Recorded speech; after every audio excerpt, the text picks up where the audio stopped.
ભાગ 6 અપૂર્ણાંક અને દશાંશ. આ ભાગમાં આપણે અપૂર્ણાંકનું દશાંશમાં રૂપાંતરણ કરતા શીખીશું. કોઈ પણ સંખ્યાની આગળ દશાંશ લખીને આપણે ગમે તેટલા શૂન્ય લગાવીએ તો તે સંખ્યાનું મૂલ્ય નહીં બદલાય. હંમેશા તે સંખ્યાની બરાબર જ રહે છે. જેમ કે અહીં 2 નું મૂલ્ય હંમેશા 2 જ રહેશે અને 4 હંમેશા 4 જ રહેશે. પછી ભલેને તમે દશાંશની આગળ ગમે તેટલા શૂન્ય લગાવો. હવે આપણે અપૂર્ણાંક 4/8 અને 7/5 ના દશાંશ સ્વરૂપને ભાગાકારની રીતે શોધીશું. 4/8 નો અર્થ છે આપણે 4 ને 8 સરખા ભાગોમાં વહેંચીશું.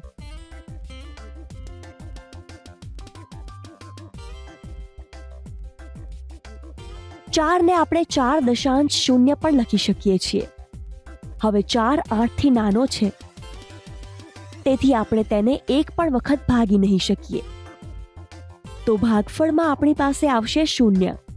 4 માંથી 0 બાદ કરતા આપણને મળે છે 4. હવે 4 ના પછીના દશાંશને આપણે ભાગફળમાં લખીશું.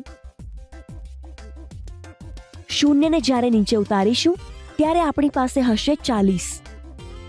તેથી ભાગફળમાં દશાંશની પછી આપણે લખીશું 5 અને 40 માંથી 40 બાદ કરવાથી શેષ ફળ બચશે 0.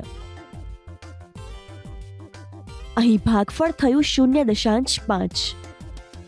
તેનો અર્થ છે અપૂર્ણાંક 4/8 ને આપણે દશાંશ સ્વરૂપે 0.5 પણ લખી શકીએ છીએ. અપૂર્ણાંક 4/8 નો સમતુલ્ય અપૂર્ણાંક છે 1/2 અથવા 1/2 પણ 0.5 ની બરાબર છે.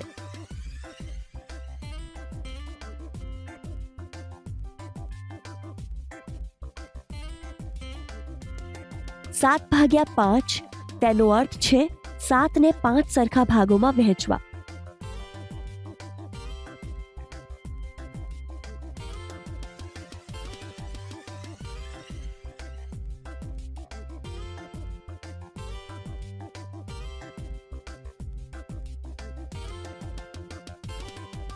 અપૂર્ણાંક 7/5 બરાબર છે 1.4. મહાવરા માટે સવાલ.